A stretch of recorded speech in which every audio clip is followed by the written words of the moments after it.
Hello dear students, myself Ajay Chauhan. Wish you again a very beautiful, cheerful and hopeful morning.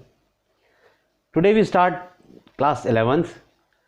Now this is the last part of class 11, that is set.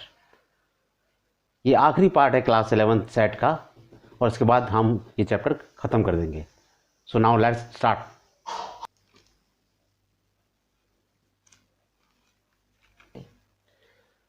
Okay dear student, as I earlier told you that mathematics class 11 chapter 1 set, this is the last part.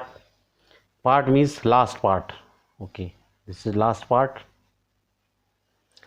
And the topic is important result on operation on sets and number of elements in sets and word problems.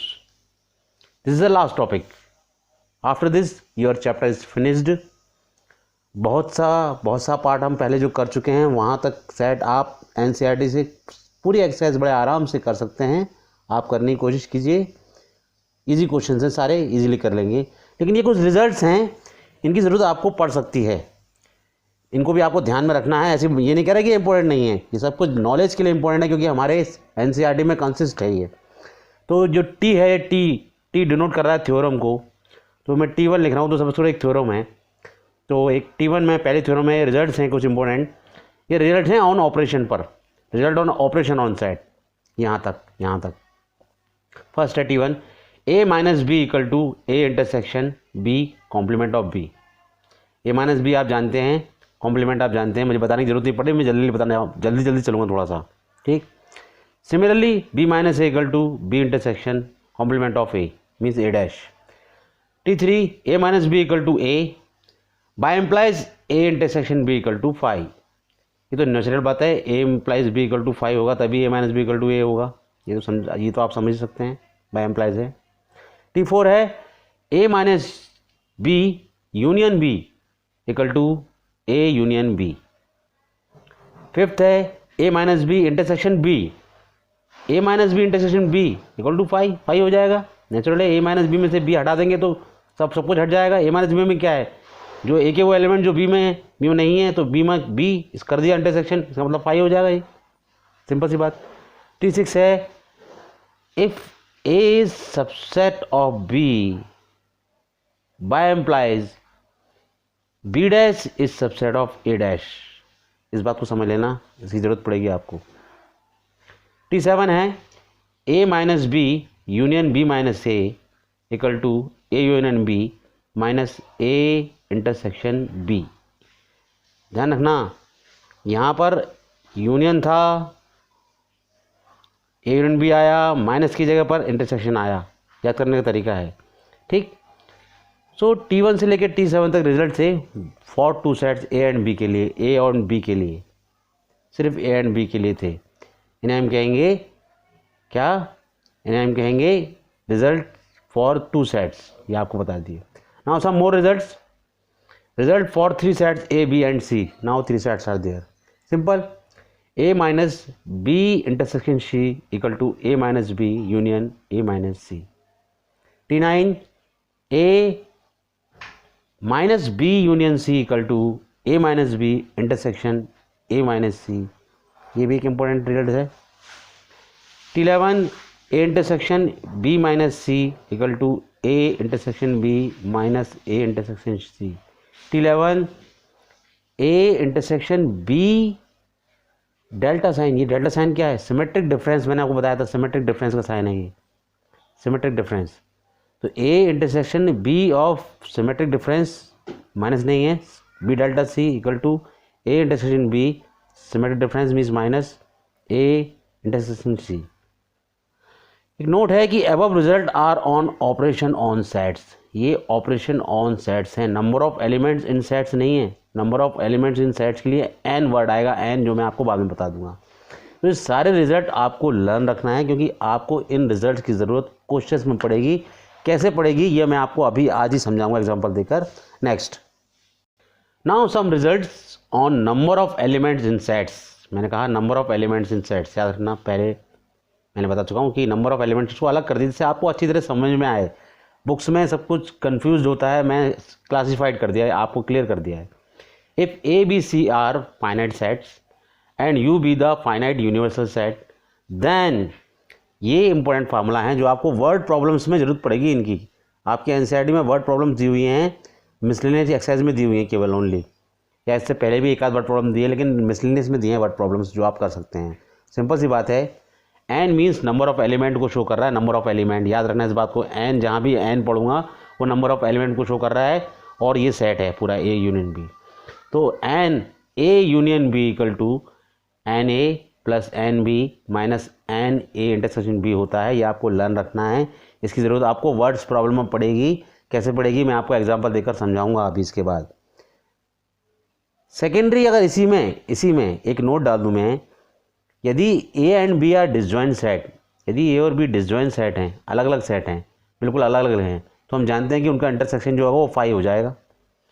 दोनों disjoint हैं, अलग अलग हैं, एकदम disjoint set हैं, ए यहाँ पर है, बी यहाँ पर है, डिसजॉइंट सेट हैं, तो उनका इंटरसेक्शन 5 हो जाएगा। तो यही वाला जो चीज़ होती है, यही वाला फार्मूला जो होता है वो हमारा only n A plus N B तक रह जाता है। ठीक, यानी कि n A union B equal to n A plus N B, यही चीज़ सिर्फ यहाँ तक रह जाती है, ये हट जाता है क्योंकि ये 5 हो जाएगा। इसलिए जब ए और बी डिसजॉइंट सेट हो, तो ये नोट मैंने डाल दिया, यही चीज़ मैंने यहाँ फिर से लिख दी है। सेकंड यहाँ शुरू किया है, एन ए माइनस बी आप जानते हैं equal to n A minus n A intersection B. That is, अब आप इसको आप एल्जेब्रिक फॉर्म में आगे पीछे ले सकते हैं। अब अगर मुझे एन ए की वैल्यू निकालनी है ओनली, तो नेचुरल है एन ए माइनस बी यहीं रहा, इसको मैंने यहाँ भेजा, plus n A intersection B equal to n A, इसी से मैंने निकाल दिया। तो इन रिजल्ट से आप सिंपल एल्जेब्रिक फॉर्म में, जो आप सिंपल आपकी एल्जेब्रा होता है उससे किसी की वैल्यू निकाल सकते हैं। वो जनरल बात है, आप क्लास 11th में आप समझते हैं इस चीज़ को। Now next is A n A symmetric difference of B equal होता है n A plus N B minus 2 n A intersection B. ये कैसे होता है ये मैं आपको बता देता हूँ, यहाँ समझा देता हूँ। चलो एक बार, ये सिमेट्रिक डिफरेंस है, n A symmetric difference of B का मतलब क्या होता है आप जानते हैं।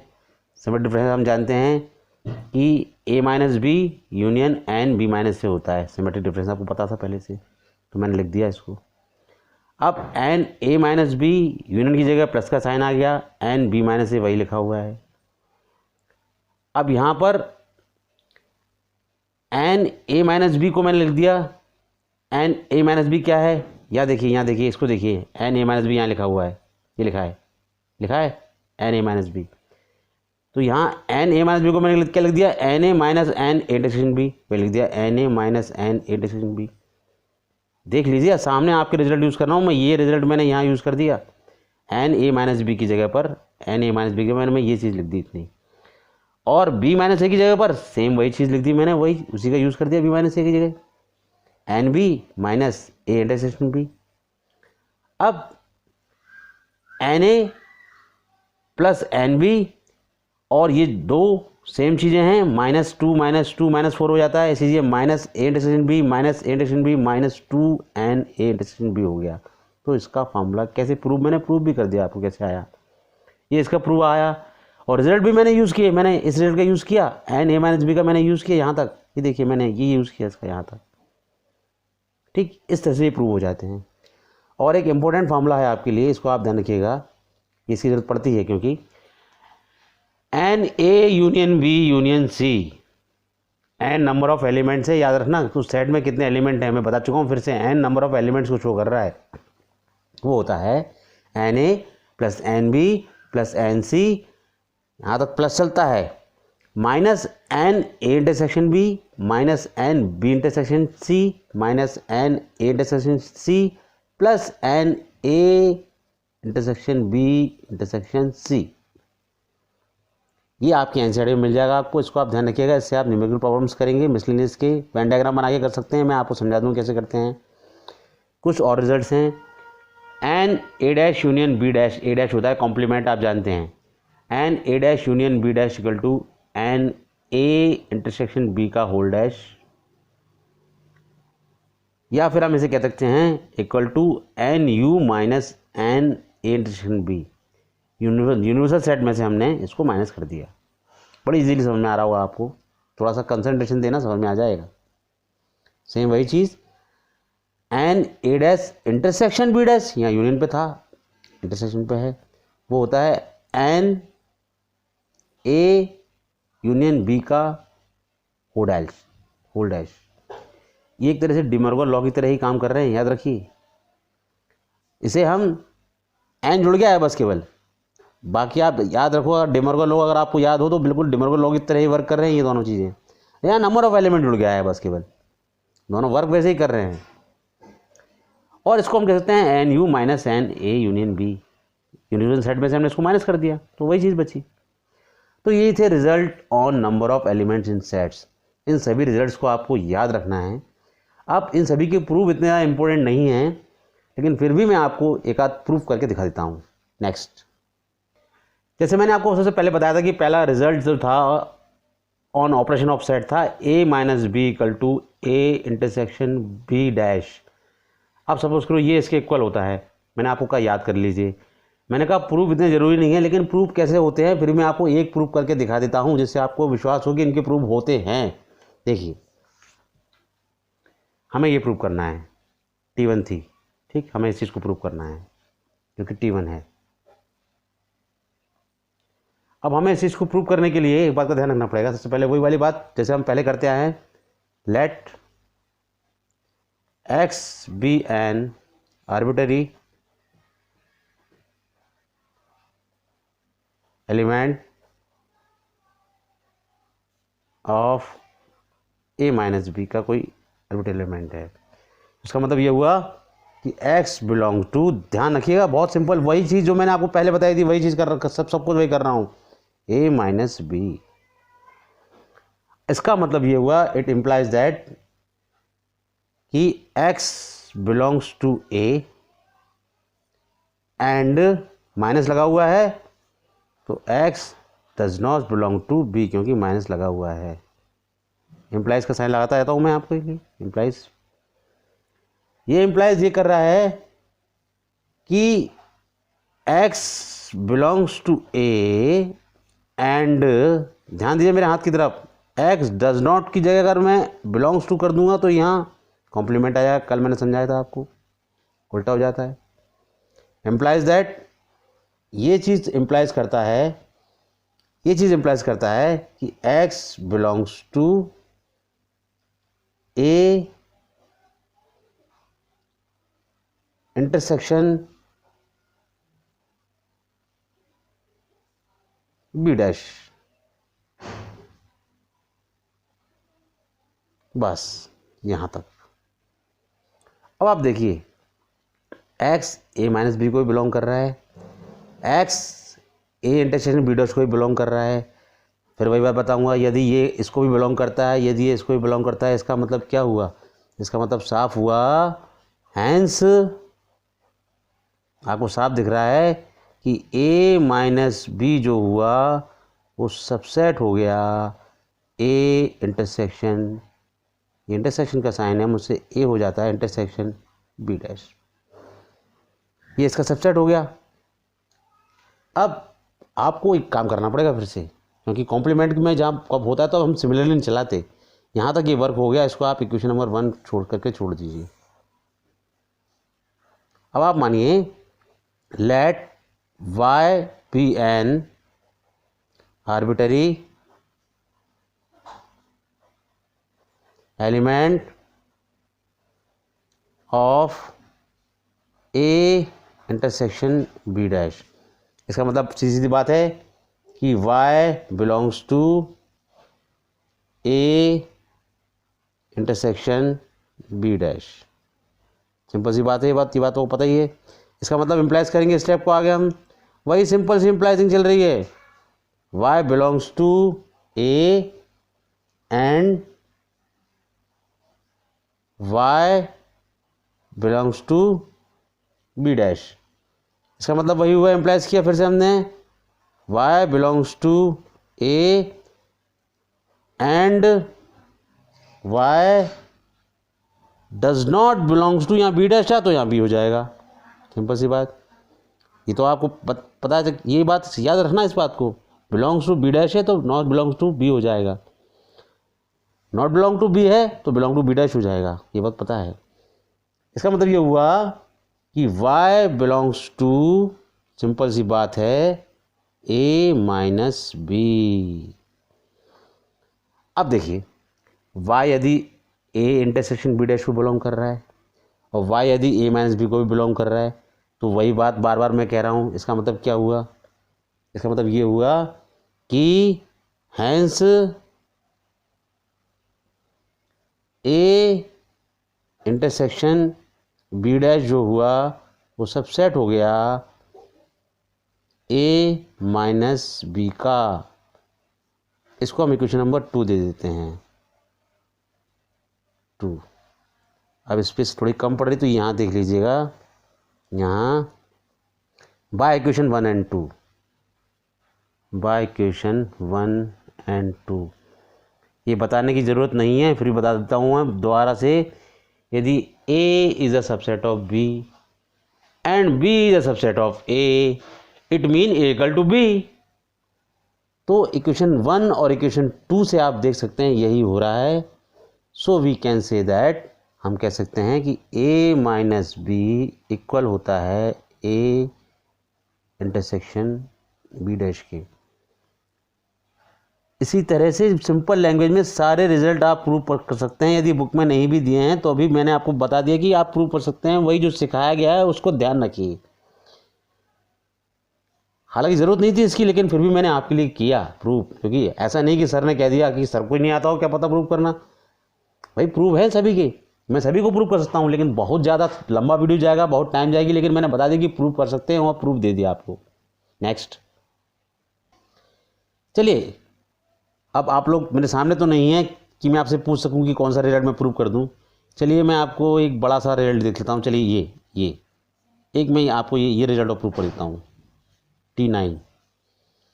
T9 A minus B union C equal to A minus B intersection A minus C, यहाँ पर लिखा हुआ है A minus B union C equal to A minus B intersection A minus C।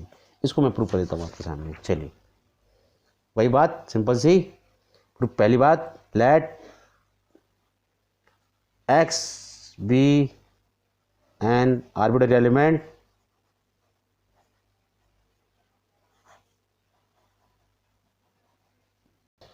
तो इसके बाद के स्टेप आप जानते हैं कि x belongs to A minus B union C। आप इम्प्लाइज करते जाएंगे, हम आपको इसी के स्टेप को आगे बढ़ाते जाएंगे। x belongs to A and x minus लगा हुआ है तो does not belong to B union C। आगे बढ़ाएंगे, इस टाइप को इम्प्लाइज कराएंगे, इसको इम्प्लाइज, इसका मतलब x belongs to A and x does not belong to B, यहाँ ब्रैकेट लगाता हूँ मैं, and x does not belong to C, क्योंकि दोनों को बिलोंग नहीं कर रहा है। आगे बढ़ाएंगे, मल्टीप्लाई कर रहा हूँ मैं, इसका इससे और इसका इससे मल्टीप्लाई कर रहा हूँ मैं, तो यानी कि नेक्स्ट इम्प्लाइज में आ जाएगा x belongs to A and x does not belong to B, एक ब्रैकेट यहाँ पर समझ लीजिए, and x belongs to A and x does not belong to C, एक ब्रैकेट यहाँ तो समझ लीजिए। सिंपल सी इम्प्लाइजेशन यहाँ पर आ रही है।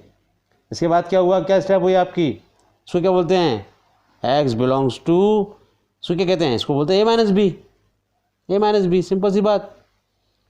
और सिंपल एंड लगा हुआ है, एंड वही बात, इसको क्या बोलते हैं, ये आप जानते हैं, आप तो सीख चुके हैं, x belongs to A minus C। अब इसको अगर इम्प्लाइज कर दें हम तो क्या हो गया, इसको अगर हम इम्प्लाइज कर दें इसका मतलब ये होगा कि x belongs to A minus B intersection A minus C। बस यहाँ पर आकर अगर हम रुक गए, यहाँ पर आगे हम रुक गए, तो आप देखिए आपको फर्स्ट पार्ट आपको दिख रहा होगा, पहले वाला पार्ट। इसका मतलब हम फर्स्ट पार्ट से यहाँ से और यहाँ से ये कह सकते हैं कि A minus B union C जो है वो सबसेट है किसका, A minus B intersection A minus C का। ये आपकी क्वेश्चन नंबर 1 मगर मान लें हम आपकी क्वेश्चन 1। अब इसमें कहीं कोई कॉम्प्लीमेंट नहीं था तो वाई लेने की ज़रूरत नहीं है। सिमिलरली हम यही काम करते हुए similarly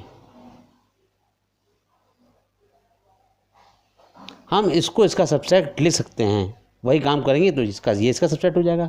similarly A minus B intersection A minus C is subset of A minus B, B है ये बी यूनियन सी का। क्वेश्चन नंबर 1 अगर इसको लें हम, इसको अगर हम क्वेश्चन नंबर 2 लें तो वो बात बोलने की नहीं है अब आपको। ये इसका सबसेट है, ये इसका सबसेट है, इसका मतलब दोनों इक्वल हैं। Hence A minus B union C equal होता है A minus B intersection A minus C के। ये मैं आपको एक नया पार्ट मैंने आपको फिर से प्रूव करके दिखा दिया। मैंने कहा सबके प्रूव हैं, आपको ऐसा ना लगे कि किसी का प्रूव नहीं है, सभी के प्रूव हैं। ये मैंने आपको एक प्रूव करके दिखा दिया। तो सभी जितने भी आपको मैंने रिजल्ट बताए आपको लर्न होना चाहिए, और प्रूव करना बहुत आसान है। मैंने आपको 2 प्रूव करके दिखा दिए आपके सामने। और इसके अलावा जब भी कोई प्रॉब्लम हो आप मुझे कमेंट बॉक्स में लिखकर भेज दीजिए, मैं सारे प्रूव कर दूंगा। बहुत टाइम वेस्ट जाएगा उसमें, लेकिन आप कर सकते हैं। हाँ, लेकिन एक इम्पॉर्टेंट बात मैं आपको बता दूंगा, बहुत इंपॉर्टेंट बात, उसको आप समझ लीजिएगा ध्यान से। उसको चाहो तो मैं आपको एक नए पेज पर बता दूंगा, ये पेज पर स्पेस कम है थोड़ी सी। अगर यही एक क्वेश्चन होता, मैं आपको एक न्यू पेज ले लेता हूँ, चलिए मैं आपको एक न्यू पेज पर समझा देता हूँ। मान लो कि यही क्वेश्चन होता, मान लो यही एक क्वेश्चन होता कि इस तरह से क्वेश्चन आता, सपोज करो आपको ऐसा आता। यहाँ देखिएगा, आपका पेज कंसंट्रेट इस पेज पे रहना चाहिए। यदि क्वेश्चन होता कि for 3 sets A, B and C prove that, proof क्या करना है, वही जो मैंने अभी कराया था आपसे। A minus B union C equal to A minus B intersection A minus C. यही चीज़ आपको अगर क्वेश्चन की फॉर्म में आता, ये तो थ्योरम की फॉर्म में अभी आपने प्रूव किया था, अगर यही चीज़ आपको क्वेश्चन की फॉर्म में आता तो आप ऐसे भी कर सकते थे। देखिए ध्यान दीजिए, ये है LHS इक्वल टू RHS लाना है हमें। हमने लिया LHS, हमने उठा लिया LHS उठा लिया। LHS जो है A minus B union C. अब सपोज करो ये लिखा है A माइनस बी, लिखा है ओनली A माइनस बी, ये पूरा B है, ये पूरा B है। तो मैं इसको लिख देता हूँ A intersection B union C का होल डैश। क्यों लिख दिया, क्योंकि आपको मैं पीछे एक रिजल्ट पढ़ा चुका हूँ कि A minus B equal to होता है A इंटरसेक्शन B का डैश, इंटरसेक्शन B डैश। ये पूरा B है यहाँ पर।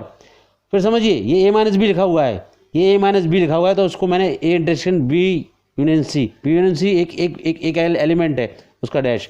इस रूल से, इस रिजल्ट का यूज़ किया मैंने। अब मैं आगे बढ़ा, जब मैं आगे बढ़ा तो उसको मैंने लिख दिया A इंटरसेक्शन, यहाँ पर मैंने यूज़ कर दिया। अब आप कहेंगे ये कैसे आ गया, बताता हूँ आपको कैसे आ गया।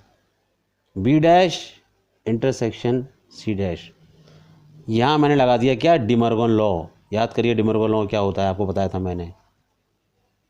डिमॉर्गन लॉ लगा दिया मैंने यहाँ पर, ठीक। डिमॉर्गन लॉ आपको याद है ना, A यूनियन B का whole dash A dash intersection B dash हो जाता है।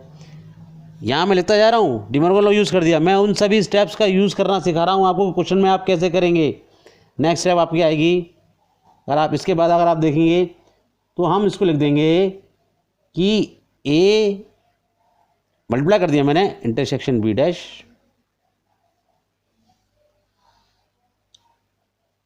और intersection A intersection C dash. यहाँ मैंने सिंपल सा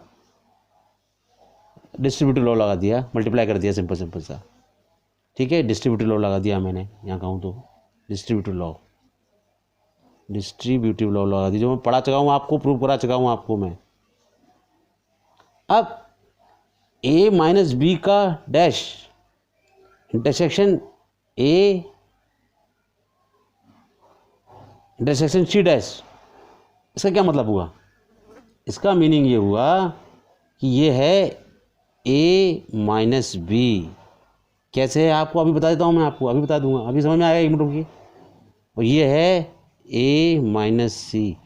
क्यों? क्योंकि आप इसका रिजल्ट इसका यूज़ कर रहे हैं कि a minus B equal to होता है a इंटरसेक्शन बी डैश।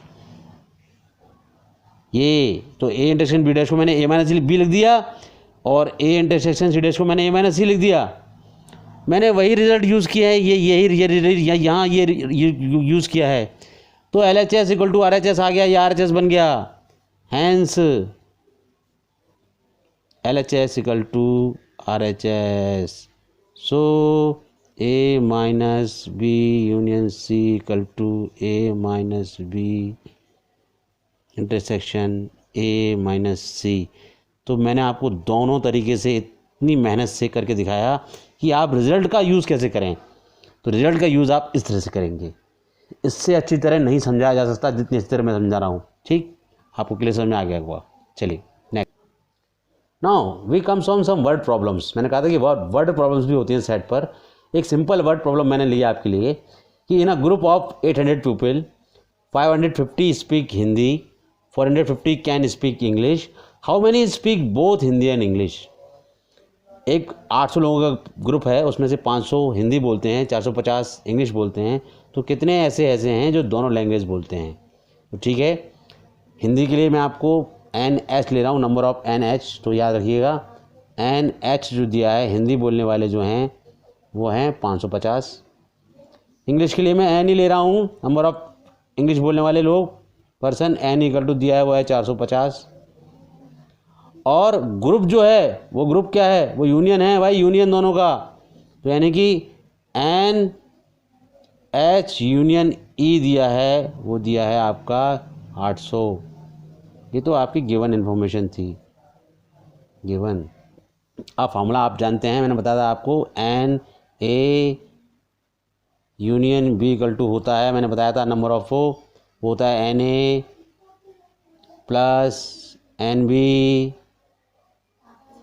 ये कुछ नहीं, यहाँ पर NB है only, minus NA intersection B। यहाँ अगर मैं लग दूँगा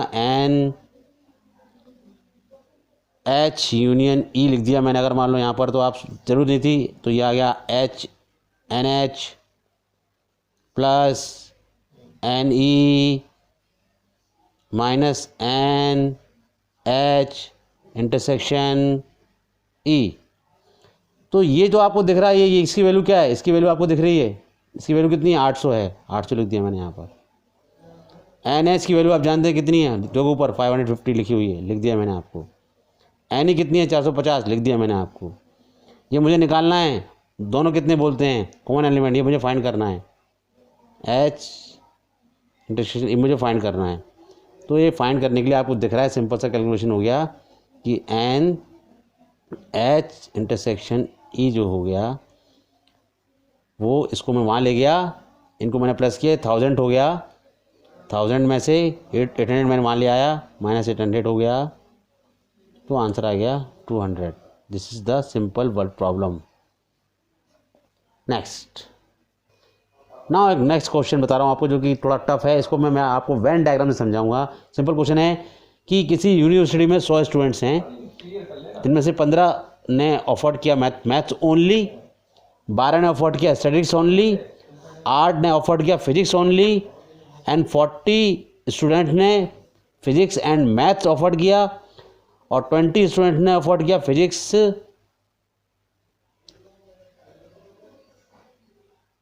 and statistics and 10 offer mathematics and statistics and 65 offered physics. Find the number of students who offered mathematics. First part. Second part offered statistics. Second part did not offered any of the 3 subject. ध्यान रखिए, इतना बड़ा question है ये. ठीक, किसी university में 100 students थे, नंबर ऑफ 100 स्टूडेंट्स थे, कंप्लीट 100 स्टूडेंट थे, तो इसका एक वेन डायग्राम बना लो सिंपल सा, सिंपल भाषा में समझो आप. के लीजिए मैं आपको बताता हूँ. आप एक वेन डायग्राम बना लीजिए.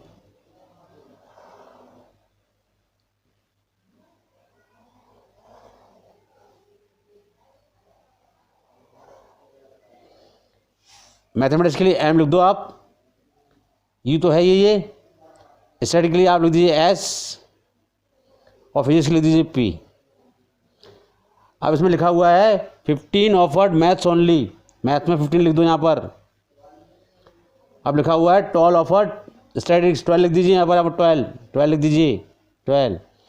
8 ऑफर्ड फिजिक्स, फिजिक्स में लिख दीजिए 8. अब एक चीज़ आप ध्यान रख लीजिए, सबसे पहले यहाँ पर आप लिख दीजिए लेट एक्स स्टूडेंट्स. एक्स जो नंबर ऑफ स्टूडेंट्स थे who offered all subject, who offered all 3 subjects, जिन्होंने तीनों किए, मान लिया सब्जेक्ट्स तीनों किए. तो x तो यहाँ आ गया इस जगह पर, सबसे इस जगह पर बीच में जो सबका इंटरसेक्शन हो गया, x यहाँ आ गया एकदम, x तो यहाँ आ गया. अब x यहाँ आ गया. अब ये वाला जो पोर्शन बचा, ये जो पोर्शन है, ये इतना पोर्शन, ये आपको मैं यहाँ पे लिखता हूँ. इस वाले पोर्शन में मैंने लिख दिया 10 माइनस एक्स. 10 माइनस एक्स क्यों लिख दिया बताइए आप, आपको समझ में आ रहा होगा. 10 माइनस एक्स मैंने क्यों लिख दिया,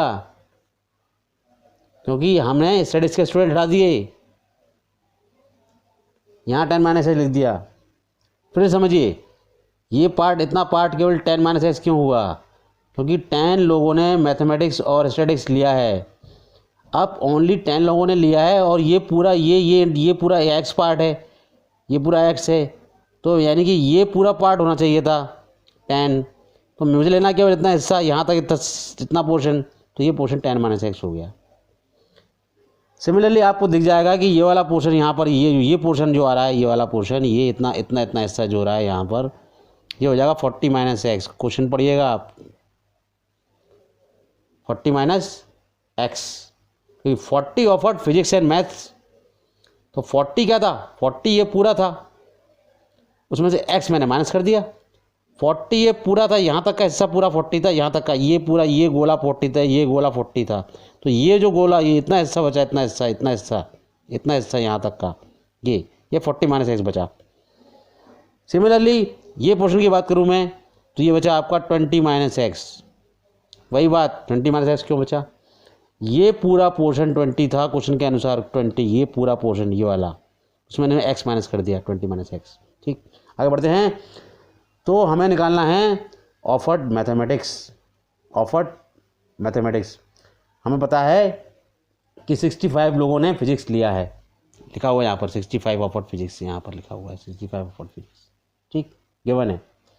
तो हम ये देखते हैं कि 40 minus x plus 20 minus x, अभी समझा दूंगा, प्लस 8 इक्वल टू 65 मैंने लिख दिया. क्यों, अब देखो फिजिक्स में क्या क्या आ रहा है. फिजिक्स का गोला देखिए, सिर्फ फिजिक्स का गोला देखिए, फिजिक्स का गोला ये नीचे वाला है, इसमें आ रहा है 40 माइनस एक्स आ गया, प्लस 20 प्लस एक्स आ गया, प्लस 8 आ गया, प्लस एक्स आ गया, इक्वल टू ये गोला किसके बराबर है, 65 के बराबर लिख दिया 65. इसको जब आप सॉल्व करोगे तो सॉल्व करने के बाद आप पहुंच जाएंगे. हाँ, यहाँ पर एक चीज़ जो मैं लिखना भूल गया, मैं यहाँ पर x लिखना भूल गया, तो मैं x पहले लिख देता हूँ. तो ये फिजिक्स का गोला पूरा हो गया आपका. फिर से बोल रहा हूँ, x ये पोर्शन 40 माइनस एक्स ये पोर्शन 20 माइनस एक्स, ये पोर्शन 8 प्लस ये पोर्शन टोटल 65 हो गया। और जब आप इसको सॉल्व करेंगे तो न एक्स से एक्स कैंसिल जब आप कर देंगे तब आप जब इसको सॉल्व करेंगे तो एक्स की वैल्यू जो आप निकाल लेंगे वो आपकी 3 आ जाएगी। ये नॉर्मल चीज़ है, आप समझ जाना। यहाँ तक आप पहुँच गए। अब आप फर्स्ट पार्ट पे आइए, ऑफर्ड मैथमेटिक्स पे आइए। अब यहाँ शुरू हुआ first part offered mathematics. First part offered mathematics, first part जो है, first part offered math, OFFERD offered maths. First part का आंसर निकाल रहा हूँ मैं। ऑफर्ड मैथ में मैं सी से लिख रहा हूँ आपको कि ऑफर्ड मैथ जो हैं वो हैं आपके 15 plus 10 minus x plus x plus 40 minus x. देख लीजिए आप ऑफर्ड मैथ्स में, देख लीजिए आप ऑफर्ड मैथ्स में, आपको साफ दिख रहा है 15 10 माइनस एक्स 40 और एक्स, ये ऑफर्ड मैथ्स है। एक्स की वैल्यू 3 है, एक्स की वैल्यू 3 पुट कर दीजिए आप यहाँ पर। पुट एक्स इक्वल टू 3, यहाँ पर एक्स की वैल्यू 3 पुट कर दो। Put X equal to 3। जब एक्स इक्वल टू 3 जब आप पुट करोगे तो आपको डेफिनेटली इसका जो आंसर आएगा वो आप पहुँच जाएंगे। ये आपको दिख रहा है यहाँ पर 10 माइनस ये हो गया 15 प्लस 7 प्लस 40 इक्वल टू 62, इसका आंसर आ गया फर्स्ट पार्ट का। सिमिलरली आप सेकंड पार्ट भी कर सकते हैं। स्ट्रेटजी है, स्ट्रेटजी का गोल आ जाएगा और सिमिलरली सेकंड पार्ट भी सॉल्व हो जाएगा। और डिड नॉट ऑफर्ड के लिए सबसे बात, आप जो टोटल जो 100 थे, 100 में से जो वैल्यू आएगी आपकी स्ट्रेटजी की वो माइनस कर देना 100 में से, तो लास्ट का पार्ट भी आप सॉल्व कर लेंगे। ये 2 पार्ट आपको मैं होमवर्क में दे रहा हूँ, आप नहीं कर पाए तो मुझसे पूछेगा, लेकिन मैंने आपको ये सिखा दिया कि वेन डायग्राम से क्वेश्चन कैसे करते हैं और कितने ईजी हो जाते हैं। ओके, सो आज 11th क्लास का first chapter is completely finished. So my dear students, today we finished our first chapter of class 11th set. आज सेट का फर्स्ट चैप्टर कंप्लीट हो गया है। आप इसे रिवाइज कीजिएगा, ढंग से वीडियो को 2-3 बार देखिएगा। और लास्ट में एक बार कहूँगा, कोई प्रॉब्लम हो कमेंट बॉक्स में लिखिएगा। और लास्ट में एक बार कहूँगा, प्लीज़ शेयर करना, लाइक करना और सब्सक्राइब करना ना भूलें। Thank you, have a nice day.